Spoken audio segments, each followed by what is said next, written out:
Hello mga langga. Update tayo. Um, Update tayo sa mga nangyari sa akin. Sa mga nag-chat at nag-PM sa akin, nagtanong sa kalagayan ko. So, nalampasan ko na yung operation. Maraming test ang gagawin sa akin. Nagawa ko na yung ARPR, okay naman yung result.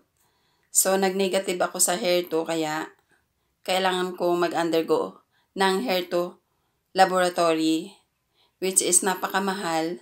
Sa ngayon, hindi ko pa siya magagawa kasi naghahanap ako ng sponsor. 24,000 po siya. 3 ospital lang ang meron.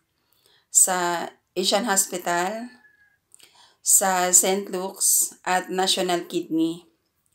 So, ang sabi ng on ko, 15,000 daw.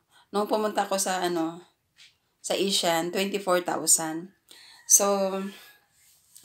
hinahanapan ko pa siya ng sponsor. Sa ngayon, hindi pa tapos.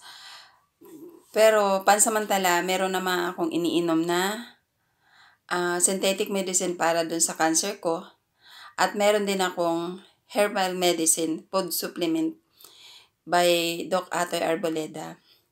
So, sa ngayon, wala pang kasiguruhan. Nasa Diyos ang awa. I-enjoy ko muna i-enjoy ko na lang muna kung anong meron ako ngayon. Kasi hindi natin alam, hindi ko alam kung ano ang plano ng Diyos at kung hanggang kailan na lang. Parang ganun. Pero, think positive, sabi nga. Think positive at magdasal. Kasi, si Lord lang naman ang nakakaalam. At saka, isa pa, hindi dapat katakutan ng kamatayan. Kasi, kung gusto mong makita ang Diyos at makasama ang Diyos, kailangan mong mamatay. Ganun lang yun. Kasi, sa pangalawang buhay lang natin siya makakasama eh. Kaya, kapag oras mo na, parang ganon. Kasi, marami namang mapera, pero namamatay pa rin sa mga sakit. At marami ding mga mahihirap na kahit wala silang pera ay buhay pa rin until now. So, 'di ba? May kanya-kanya tayong laban sa buhay. Kumbaga, Diyos lang yung nakakaalam sa buhay natin. Kahit tayo maraming pera, kung hanggang doon na lang, yun. Parang ganon. So, ayun, marami akong iniinom ngayon. May iniinom din ako na Guyabano wine. Kasama yun sa sa food supplement ko mga langga. So ayun, nagko-kompleto lang ako ng requirements. Lalapit ako sa kung saan pwedeng may malapitan na tulong para sa tulong pinansyal. Napakamahal mga langga eh. Ang mahal na nga ng mga gamot ko, ang mahal pa ng mga test.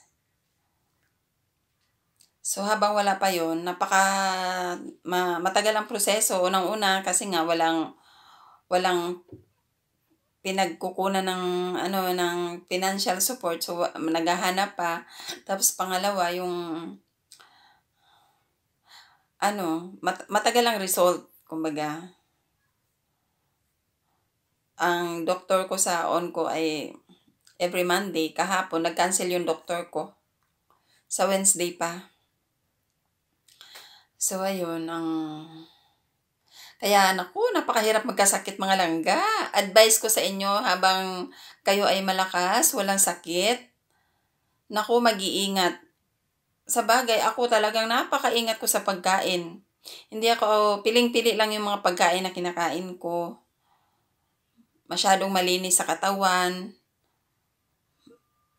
Masyadong malinis sa bahay. Pero nagkakasakit pa rin.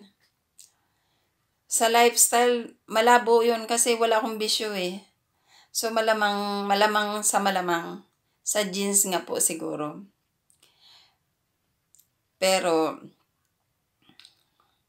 nasa pag-iingat pa rin po talaga. Nasa pag-iingat. Kasi hindi ko talaga akalain na magkaroon ako nito eh. Talagang sobrang pagsubok.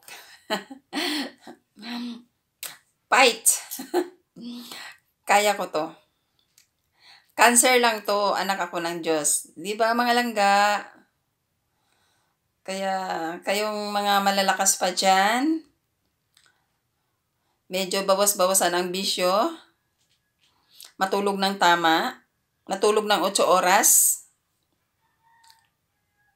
Sa mga healthy at mga magaganda, matulog ng 8 oras. Sa hindi healthy at hindi masyadong maganda, matulog lang kayo ng matulog. Matulog lang tayo ng matulog. At uminom ng maraming tubig. Yung mga magaganda, iinom ng yung mga healthy at saka magaganda, iinom ng 8 to 10 glasses a day.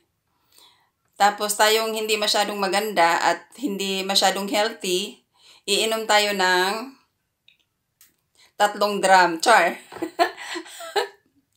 Kung kaya mo ng more than 12 glasses every day, okay lang. Basta kailangan maka 12 glasses tayo every day.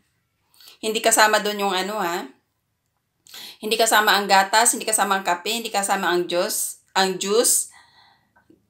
Tubig lang. Sa tubig pa lang, 8 to 12 glasses na ha. So yun, mga palangga, chika-chika lang, maritisan. Salamat mga langga sa pag-follow sa akin, sa pag-follow up sa akin, sa pangangamusta sa akin, kung kamusta na ako, kung ano na development ng mga check-up ko, ng sakit ko.